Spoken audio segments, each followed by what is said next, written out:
क्या आप अपने गेहूं में फुटाव को बढ़ाना चाहते हैं? क्या आप गेहूं का रिकॉर्ड तोड़ उत्पादन प्राप्त करना चाहते हैं? अगर आपका जवाब हाँ है तो यह वीडियो आपके लिए काफ़ी ज़्यादा महत्वपूर्ण होने वाला है, क्योंकि इस वीडियो में हम आगे डिटेल से बात करेंगे कि आप किस प्रकार से नाम मात्र का खर्चा करके गेहूं का रिकॉर्ड तोड़ उत्पादन प्राप्त कर सकते हैं। वीडियो में हम आगे चर्चा करेंगे कि गेहूं में फुटाव बढ़ाने के लिए हमें कौन कौन से काम करना चाहिए और कौन कौन सी चीज़ों का प्रयोग करना चाहिए। तो इसके लिए आप वीडियो को बिना स्किप के अंत तक देखिए, और आप हमारे चैनल पर पहली बार आए हो तो नीचे दिए गए लाल अक्षरों के सब्सक्राइब के बटन पर क्लिक करके चैनल को सब्सक्राइब कर दीजिए। किसान भाइयों, अब अगर बात करें कि गेहूं की फसल में फुटाव को किस प्रकार से बढ़ाना चाहिए, तो मैं आपको एक चीज क्लियर कर देना चाहता हूं कि गेहूं की फसल में अगर फुटाव अच्छा होगा तभी पैदावार अच्छी निकलेगी। और गेहूं के पौधे अगर ज़्यादा पास पास होते हैं तो उन गेहूं में फुटाव कम होता है, और गेहूं के पौधे अगर थोड़ी दूरी पर होते हैं तो उन गेहूं में फुटाव अच्छा होता है। तो फुटाव बढ़ाने के लिए अधिकतर किसान भाई मुख्य रूप से यूरिया खाद का प्रयोग करते हैं। मैं भी अपने गेहूं की फसल में पहला और दूसरा पानी लगाते समय पर क्रमशः 40 और 45 किलोग्राम यूरिया खाद डालता हूं।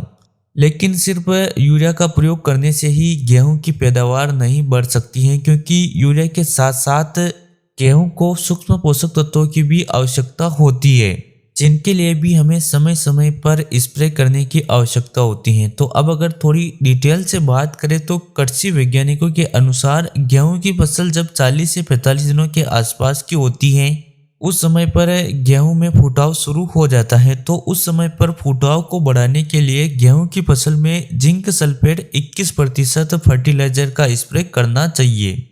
अगर बात करें कि यह जिंक सल्फेट 21% फर्टिलाइजर क्या है, तो यह एक सफ़ेद रंग का पाउडर होता है जिसमें 21% जिंक हेप्टाहाइड्रेट फॉर्मुलेशन में होता है और 33% जिंक मोनोहाइड्रेट फॉर्मुलेशन में होता है।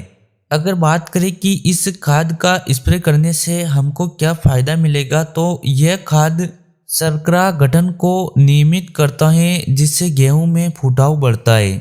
इसके अलावा जिंक सल्फेट गेहूं में प्रकाश संश्लेषण की क्रिया को नियंत्रित रखता है, मतलब कि प्रकाश संश्लेषण की वजह से ही पौधे में हरापन बना रहता है। तो जिंक सल्फेट का स्प्रे करने से गेहूं की पत्तियों में हरा रंग देखने को मिल जाएगा। इसके अलावा जिंक सल्फेट पौधे की वृद्धि और शक्ति को बढ़ाता है, मतलब कि पौधे की ग्रोथ भी काफ़ी अच्छी होगी और पौधा मजबूत भी बनेगा, जिसकी वजह से पौधा नीचे नहीं गिरेगा।